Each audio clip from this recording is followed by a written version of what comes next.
You followed the training, you've built the skills, and you became the therapist. But now you're wondering, is this it?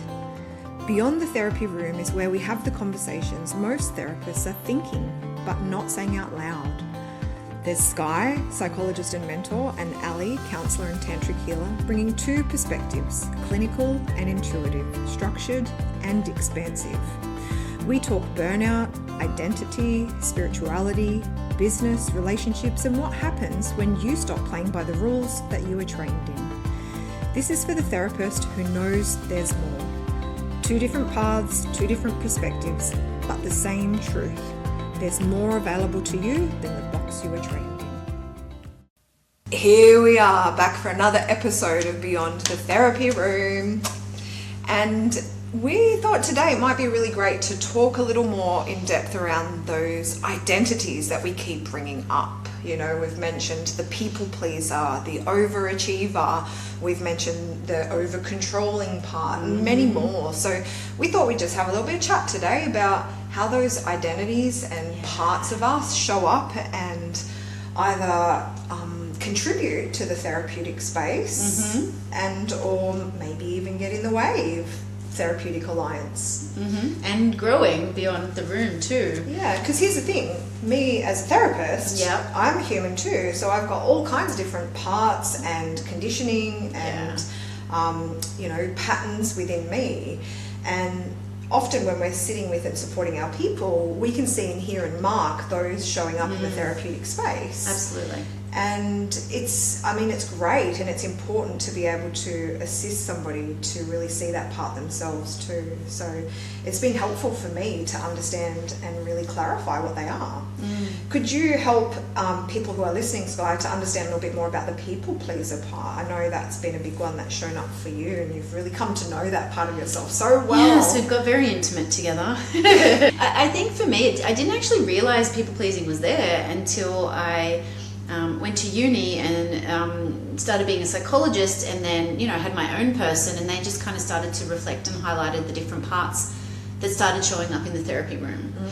Because I think too, and we mentioned this in the first episode, that uni is amazing, right? And I learned so much, but we learned so much about the how, and then we go to supervision, and supervision is amazing too, right? But it's very focused on the client. And how we need to be like supporting them and available for them and all of the things, which is again really, really important. And equally though, and I use this term a lot, what gets neglected, and you mentioned it last session too, is that we don't focus on our own conditioning and where we've come from being little people to big people, and how that impacts our relationships. Yeah, so let's chat for a little bit. Like, why might a little person turn into a big person who's now a people pleaser? Because I know for me, like, in my adulthood, I realised I had two parents that were people pleasers, so I felt like I had a double dose of... you got the modelling in real time of how to be a people pleaser. I did, definitely. And it meant to me, like, the way it translated for me was... As little people, we seek connection, we seek relationship, we seek that presence from our parents or even our brothers and sisters.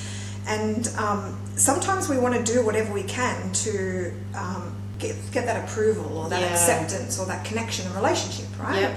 And so instead of being able to be true or authentic to self, we're now trying to appease the other in order to get connection. Yeah. So that's I think the birthplace for many of us. Maybe not all of us, but many of us. Yeah. And I think just to add for me, what I noticed growing up too was that ADHD, hypersensitive, very in tune with other people's thoughts and feelings, is that when I started to notice, because mental health in my family, other people getting upset or distressed or anxious or not being okay, is I automatically went in my brain, I need to solve this. Yeah. Right? And I needed to make sure that they're okay. And so we forego our own need for somebody else's need, and hence people pleaser. Right? Who do you need me to be? What do you need from me? Yes. And I think, sometimes unintentionally, when we become a psychologist, this stuff gets rewarded. Like, you're so good at reading people's Skye, or you're so attuned, or you build rapport easily. And yes, that's a lot of people I see can do that. And equally though, there's that fine line if we're not mindful of what's me in a role as psychologist and being Skye, and then what's my conditioning and people pleasing, because that's the stuff that's going to keep you stuck, right? It's kind of like the sentence of like, what got me to here is not going to get me there. Yeah. Does that make right. sense? Yeah. And I'm also aware of that sneaky moment, often in therapeutic spaces with people. If an emotion is revealed, or if a struggle is revealed, or they're sharing some kind of complexity or trauma, not rushing in to kind of appease them or to please them, or give a tissue, even something like letting us sit in that space with them. Sometimes it's uncomfortable for you, but that's again beautiful, being aware of yourself and how you're showing up in that space, but not rushing in to kind of fix anything or repair it or make it go away, but just being present with it. I feel like a lot of therapists and even mamas and carers, dads do this, is that we have this sense of like knowing what we need to do for others, and being like, I can hold space for you and you can have your feelings and you can do this and you can do that, but then with ourselves, it's like we're not so good at that, right? So we can be like, no, I'm going to let that person cry, but then maybe with ourselves we're like, oh, I can't cry, that's weak. Right? Like we have different rules for different spaces. It can be the way at times, Right? I know another thing that I have experienced a lot, Ali, I don't know if you've experienced the same, is like being overly responsible for other people as well. Right? Oh yeah. Yeah, I felt, look at what your face then. Tell me that face. I'm a chronic overachiever from way back. And that part of me was conditioned in school. Yeah. That striving to get the A or the grade or the teacher's connection and approval this time, right? Yeah. And so always on my report cards, I was the diligent student. You're being like conscientious and rewarded for that. Oh yes, rewarded for the good girl and the achiever. Absolutely. And so even in like that transfers into other relationships or other areas of my life too. So I am wanting to be the best therapist I can be, and I might show up in overachieving outcomes for my people, or I've got to study that one more thing. Yes, I love to train, don't I? Yes. Because it would be great to just keep being a student forever. Yes. And learning important, but equally though, not trusting own knowledge already. Yes. Problem. And that's that fine line everywhere, right? Yeah. And so for me, as I'm maturing more, yes, I can follow my passions and interests and train in something, but I come back to this mantra. I'm always both the master and the apprentice. I can be a student and a teacher. Both are possible, right? I like that word "and." Yeah. And so when we think about that overachieving part or overperforming part even, that might come up in your personal relationships with your partner, for example, where you're wanting to make sure you go above and beyond so that they think you're the greatest partner ever, and you give them everything that they want, and you make sure you plan these fantastic dates, and we might just exhaust ourselves trying to accomplish all these things in our friendships or our partnerships at times too. Now, can you relate to that overachieving, overperforming, overextending yourself, Skye? Overextending, definitely. I think the overachieving thing with me was slightly different. Mine was more the good girl, because with me I was always like, I wasn't smart enough and I never quite got there wherever there was, and I was told like, you can't do X, Y, Z. So it wasn't so much rewarded for intelligence. I think that was my sister. For me, I was rewarded for my emotional capacity to hold space for people. And so my experience with that was slightly different. And so people would relate to either of those. And because the way it shows up for individuals is so unique. It really is. And we were talking before we got on too about like perfectionism as well. Like we actually recorded the first episode, like not the first episode, but the first episode. Incoming confession. Right? Like we sat down and we come up with a script and we got really formal and we sat there and we read it out and we were like, we love structure. We do love a structure and we love a topic or a concept, but it was like, what the fuck was that? That was performing, not presence, right? Literally. And it's trying to control the outcome or be perfect in the outcome, isn't it? And I think that's like, I'm not a controlling person, but I can get very caught up in like, I've got to make sure that I get the outcome for people, like that they're okay, or I get it right, or I get it perfect. I definitely have the perfectionism story or conditioning in me. I know as a young person I'd often screw things up and chuck them out or not want to share or show it with someone until it was perfect. My mum said something brilliant to me once, actually, because I love to bake and cook. And she said, Ali, if ever it doesn't turn out, just go bury it in the backyard. No one will ever know. And that was a beautiful permission piece for me to fuck up. You know? And as an adult, I noticed that even though I'm aware of that conditioning of perfectionism, like I might want my social media polished and looking awesome because that's about my reputation, I also have to say to myself often, close enough's good enough. You know? And it's not about that comparing to others and or thinking it needs to be so polished and refined it's going to be received well. Like, as long as I'm happy with it, I don't care how it's received anymore. So we become a little more relaxed over the years once we get to know these parts. And we can laugh about them. Like, you're smiling, nodding, laughing. Right? But I think the interesting thing is I don't know about everybody else, but it's kind of like we get relaxed and we get familiar in the role that we're in. Like, for example, in the therapy space. And then we go to do something different. Like, we're talking with you guys about this stuff, like the podcast, and then the old conditioning, like, literally screams at us. Oh my God, yes. Right? Like, hence the first episode being, like, really scripted and not us. Right? And I think what happens a lot of the time is when we fall into that old conditioning, we actually make it mean more than what it does.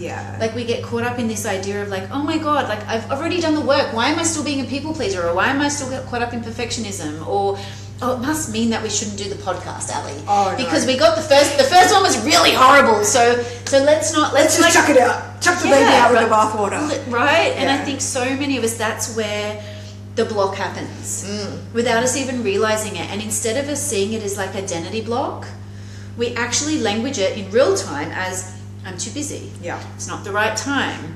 It wasn't going to work anyway. Someone's doing it better. Like that inner critic has great ways of like talking us out of doing shit. It sure does. It's a professional at that. 100%. But the more we can be aware of our identities and how those different parts of us sneakily show up as like little protection pieces, the less likely we are to be caught in the trap.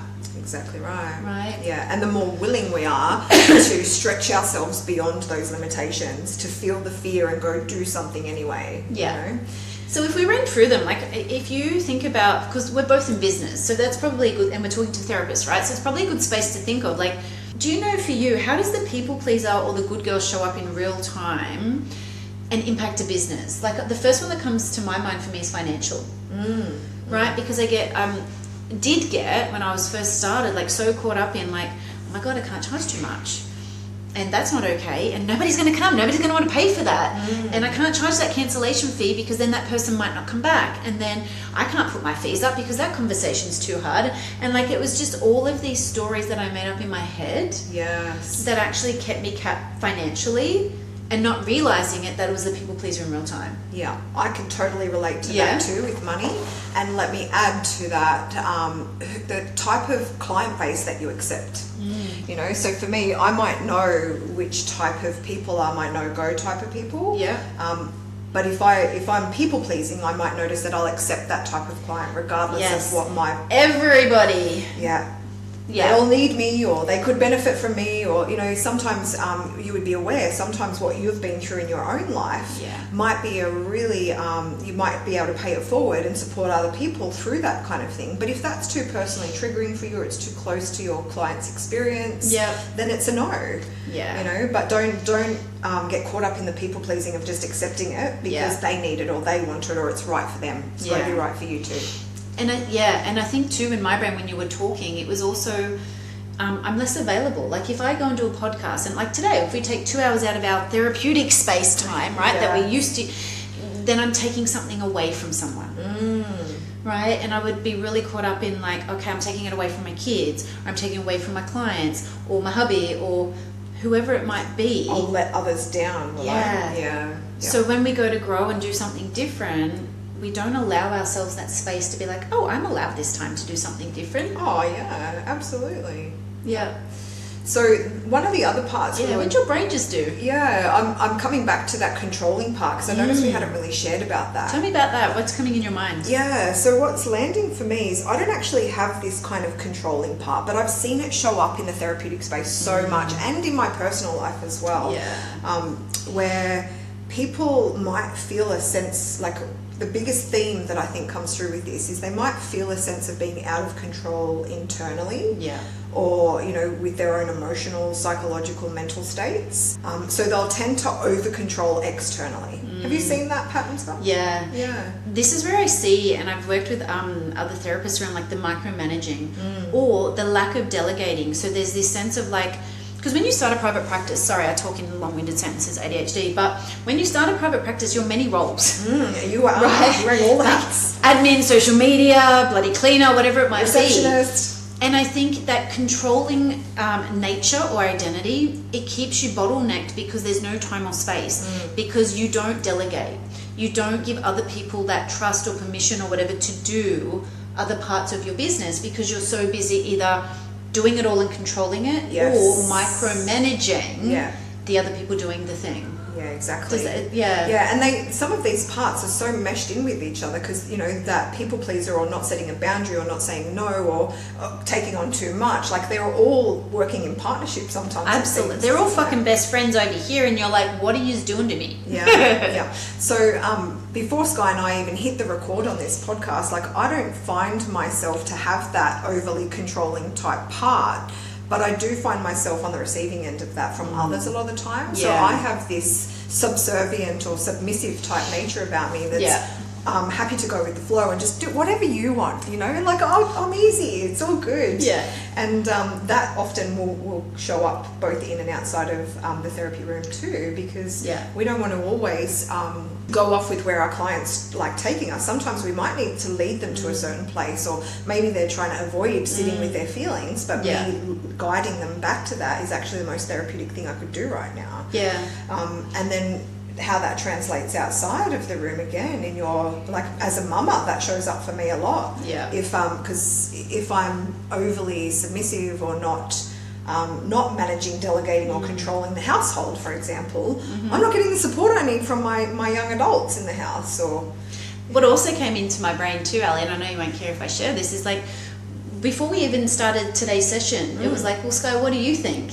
And what topic should we do? Yes. And where do you want to start? Yeah. And because we have that dynamic, and I know Ali well enough, I'm like, cool, you give me an answer and then we'll go from there. And it shows up in real time. So sometimes also, and I know this is not true for you, but sometimes also we can think we're doing the thing, like maybe we're doing a podcast with someone, but really we're still in a conditioned response. Right? So Ali was able to articulate and share, and we had a conversation, which was awesome. But I think a lot of the time, some people don't do that. That's right. Right? And instead of us feeling then aligned and we're kind of present and we're creating that thing with someone, we're back stuck in performing or the identity because we're along for the ride and outside looking like I'm doing the thing. Yeah. But internally still stuck in the old stuff. Yeah, that's where you need to be willing to show up and have the courage to have conscious conversations with your people. Yeah. Whether it be a colleague you're creating with or your partner, you know, around romantic and sexual issues, or your friends even. Yeah. I got a couple of awesome best friends that I can really go deep in conscious conversations with, and we call each other out on our parts and our shit all the time. Yeah. And this is how we grow. This is how we expand. And this is why this is here. Exactly. Because it's, you know, anything that you're keeping in the shadows or keeping hidden in the dark is only going to consume you and keep driving things. Yeah. You know? And often in the direction we don't want to go. That's right. Right. So how do we integrate? This is what I love to come back to in all the work that I do. How do we come to know these parts? Because once we know them, that's not magic fairy godmother wand, bang, you're better. They're with you for life. My philosophy is they're with you for life. Yeah. However, you now have more awareness around that part. Therefore, you can challenge it quicker yourself and or let other people see you in it and hold a mirror up to you or challenge you in it too. And then our recovery rate or our recovery time from that and getting back to our healthy self is faster. Yeah, it was about, what, 5 minutes before we start recording the podcast? Exactly. Because I think as you're talking, I think one thing that comes to my mind is like, it's knowing the identity, but knowing how it shows up tangibly in real time. Yes. Right? And so Yeah. again, another one's like the perfectionist, right? So how does the perfectionist show up tangibly in real time? Yeah, it makes me want to adjust my overalls because I just realised they've gone a bit strange. You're allowed to do that. But I think the perfectionist is, instead of actually sitting down and having the conversation and recording the podcast, you actually have spent the last 12 months researching, deep diving, looking at everybody else's stuff, writing the perfect script, getting the correct branding. And it's not to say doing some of that is wrong. Like if you're naturally a processor and you need to do things before you do the thing, that's okay. But there's a level where you cross the line between, Yes. I ain't doing this fucking thing because it's not perfect. Yeah. And it's gotten you so stuck now, you've forgotten how to action it. Yes. Or you're not willing to action it. Absolutely. And so I would love, think about, what have we mentioned with the overachiever, over-responsible one, people pleaser, perfectionist, controller, there's probably more, but I want you to just think for yourself, what is the identity that I resonate the most with? Yes. Right? Because as you said, we can't be aware of what we're not actually paying attention to. That's right. And remembering that all of those parts are actually here trying to protect the whole. Yeah. And they probably have been created in you because of some kind of conditioning or patterning or survival that you needed to go through. And now you're an adult. I mean, sometimes that healthy adult... Most days, Ali, most days. Don't push it too hard. We do try. We do try. We do. But yeah, how can you come back to your healthy adult self and find that courage and that willingness to step beyond that part of you that's keeping you stuck? Yeah. Yeah. And so if we think about the nature of beyond the therapy room, for me, the process has been okay, if I'm going to do the podcast, starting to check in, when I go to do the different things, what are the bottleneck pieces? And they all link back to an identity. So it was oh, I'm too busy. Wait, I'm just putting everybody else first. Right? Oh, wait, I've got to kind of make sure it's palatable for everybody. Oh, wait, no, you're trying to kind of please everybody and make sure because we talked about oh my God, we've got to make sure that we share enough that everybody feels something good and everybody is benefited. And it's no, Skye, bring it back again. So it's just in real time, notice where you pull back, what your brain tells you, because that's where the bottleneck is and that's where the identity is screaming at you.